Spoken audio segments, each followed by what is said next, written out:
Les footballeurs Sami El Jebber ou Saïd Al Oweiran, la capitale Riyad, la tour du Kingdom Centre, la Masjid An-Nabi ou encore le circuit de Formule 1 de Jeddah, la King Fahd Fountain ou encore la Kaaba. De nombreux éléments pourraient faire office d'une vidéo, mais ce ne sont pas ces éléments qui vont être évoqués. Bonjour à tous, j'espère que vous allez bien, écoutez-moi, tout va pour le mieux, très heureux de vous retrouver pour cette nouvelle vidéo. Et aujourd'hui, vous l'aurez compris, on va donc parler de l'Arabie Saoudite pour le 24e épisode de Road to World Cup. Donc installez-vous confortablement, n'hésitez pas à vous abonner ou à liker, c'est très important pour le référencement. Et c'est parti, générique.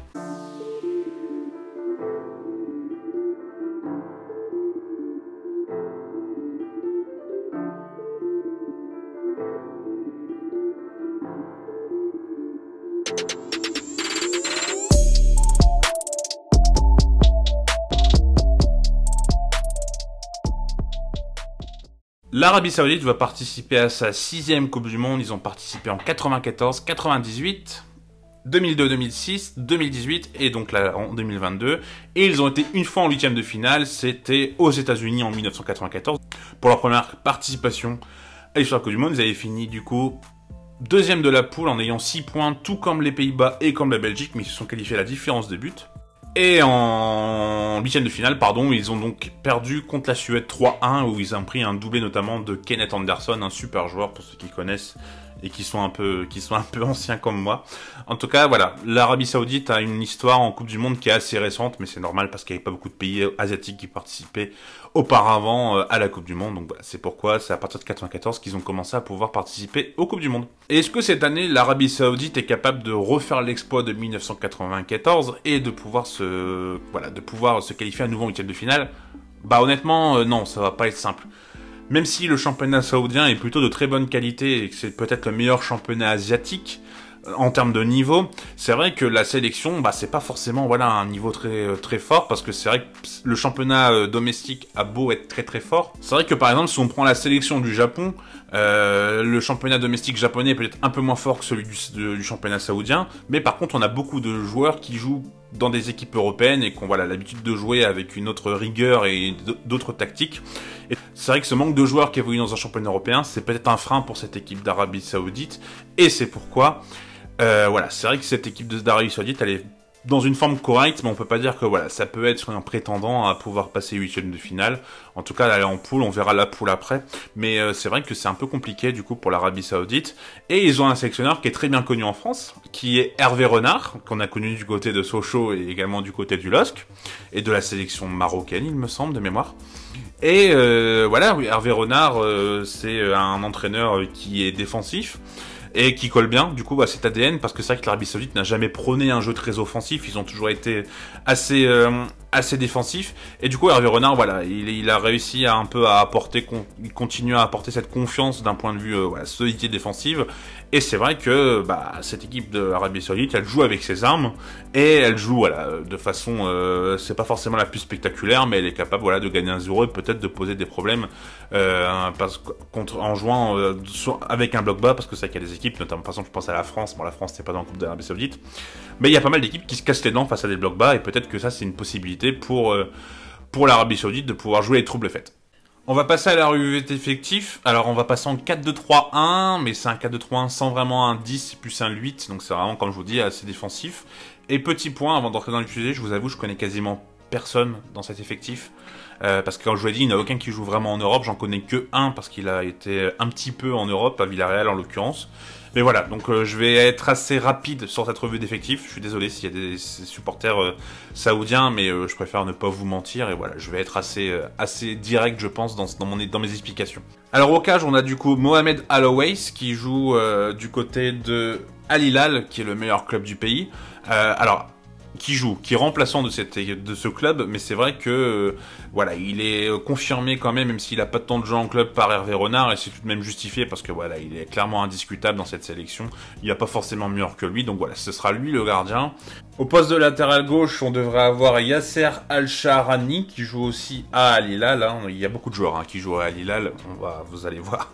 Et qui est un joueur plutôt bon, qu'un centreur assez offensif, qui a 61 sélections, donc il a pas mal d'expérience. Et contre les États-Unis, récemment, c'est vrai qu'il a préféré mettre Saoud Abdoulhamid, qui a 23 ans, qui a un profil peut-être un peu plus athlétique, et lui qui est capable de jouer du coup sur les deux côtés, donc à voir qui va être préféré.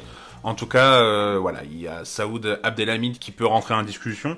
Et à droite, on a un excellent latéral qui joue à Al Nasser, un autre club du coup du championnat, hein, qui est Sultan Al Ghanam, qui a 28 ans, qui lui aussi a un profil plutôt, voilà, plutôt offensif et qui est capable de, voilà, de rencontre, de pouvoir apporter quelque chose. Donc voilà pour cette défense. En défense centrale, on a le défenseur d'Al Hilal, donc encore une fois Al Hilal, hein, Ali Al-Boleahi, qui devrait être associé au central de Al Nasser, qui est Abdouletta Al-Amri, qui voilà, sont deux défenseurs plutôt intéressants. Et on aura également Hassan Tombatki, de 23 ans, qui joue à Al-Shabaab, qui a fait quelques amicaux, lui qui a été intéressant. Donc vraiment cette défense elle est vraiment solide, c'est vraiment la force de cette sélection. Voilà, c'est pas des défenseurs qui sont très connus, mais franchement ils sont difficiles à passer.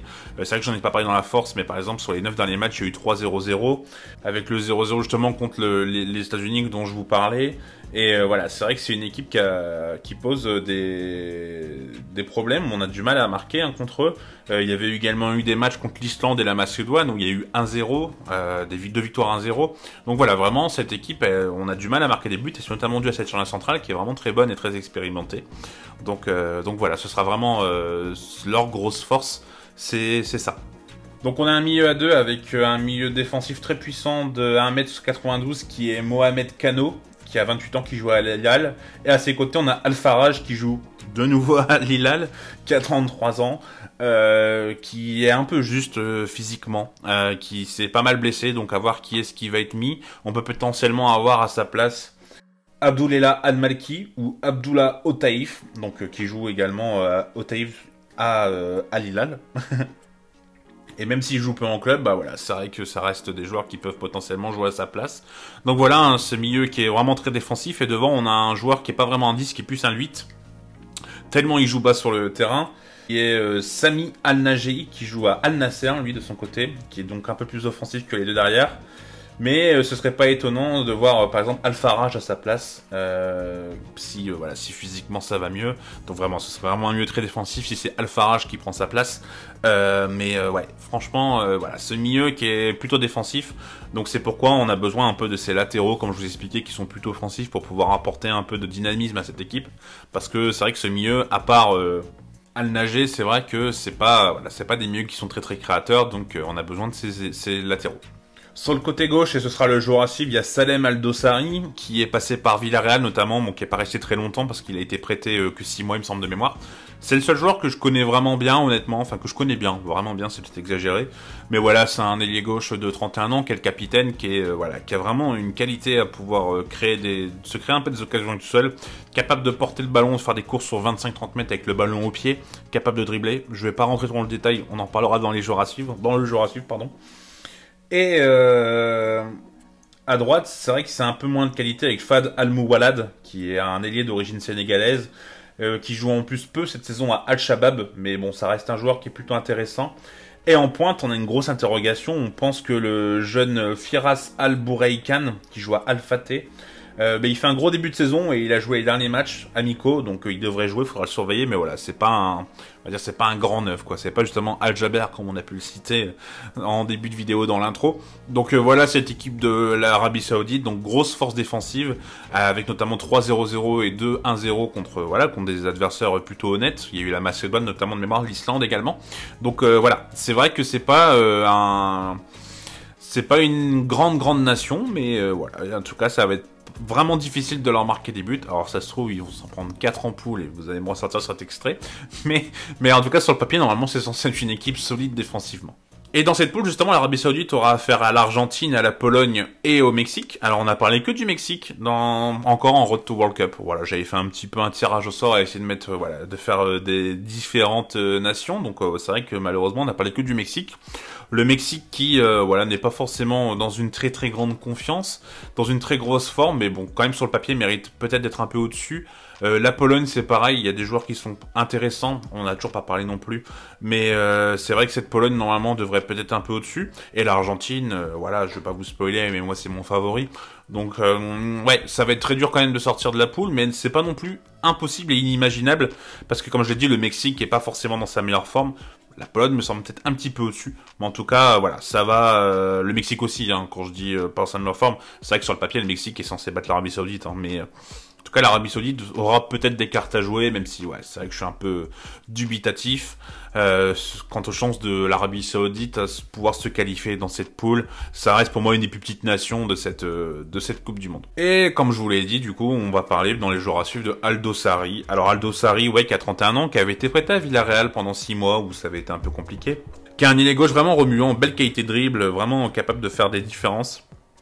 Capable de passer, capable de faire de partir sur 25-30 mètres avec le ballon et voilà, de pouvoir dribbler 3-4 joueurs. C'est clairement pour moi le meilleur joueur offensif et de très loin de cette équipe d'Arabie Saoudite. Bon, son prêt à Villarreal, malheureusement, il n'a pas été très concluant et c'est dommage, mais voilà, c'est le seul qui avait réussi un peu à s'exiler, dirons-nous, du côté de l'Europe.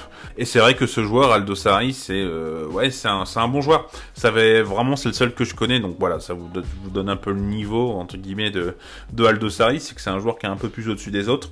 Et ça va être intéressant de le voir comment il va réussir à s'en sortir face notamment au Mexique ou à la Pologne, voir comment il va être capable de pouvoir créer des occasions tout seul, parce que clairement c'est un peu leur maillon fort et c'est lui qui est capable un peu d'apporter cette explosivité et cette façon de pouvoir marquer tout seul, se créer des occasions un peu tout seul, j'ai envie de dire, même s'il est pas tout seul dans l'équipe, hein, on est d'accord. Mais voilà, Aldo Sarri, vraiment bon joueur et voilà, je vous conseille vraiment de pouvoir le suivre. Bon, il a 31 ans, je pense pas que ça sera la dernière Coupe du Monde parce que bah vu son niveau qui est encore excellent, je pense qu'à 35 ans il sera encore là. Enfin après on verra bien. Voilà pour Aldo Sarri. J'espère que cette vidéo vous aura plu. Écoutez, un grand merci à Kylian qui m'avait déjà aidé pour la vidéo sur le Japon. Donc là, il m'a aidé pour la vidéo sur l'Arabie Saoudite. N'hésitez pas à le suivre comme d'habitude. Le lien dans la description. Vraiment, merci pour la force. Merci à lui parce que franchement, j'étais dans une galère monumentale. Là, je travaillais ma vidéo sur l'Arabie Saoudite et clairement, il m'a sauvé parce que j'arrivais pas à trouver de bonnes informations. Désolé si je suis pas rentré vraiment en détail dans l'effectif, mais comme je vous dis, je connais pas forcément en détail et c'est vrai que je manque un peu de temps pour pouvoir travailler. Pour pouvoir en tout cas voilà, détailler les joueurs de façon très précise. Là j'avoue que j'ai énormément d'épisodes à sortir, donc ouais, je peux pas me permettre de passer une journée à regarder les matchs de l'Arabie Saoudite et de voir quelles sont les forces et les faiblesses. Donc voilà, Kylian m'a vraiment bien aidé, donc voilà, merci à lui. En tout cas, si la vidéo vous a plu, n'hésitez pas à vous liker, n'hésitez pas à vous abonner, c'est très important. Il y a encore pas mal d'épisodes de Road to World Cup, donc n'hésitez pas à activer la cloche de notification pour pas louper les prochains épisodes. La prochaine vidéo sera sur la Suisse. Voilà, petite sélection sympa, donc j'espère que la vidéo vous plaira. En tout cas, moi je vous dis à bientôt, et je vous souhaite une bonne journée, une bonne soirée à fonction à l'heure où vous regardez la vidéo, et je vous dis à bientôt, je l'ai déjà dit, mais c'est pas grave. Tchuss!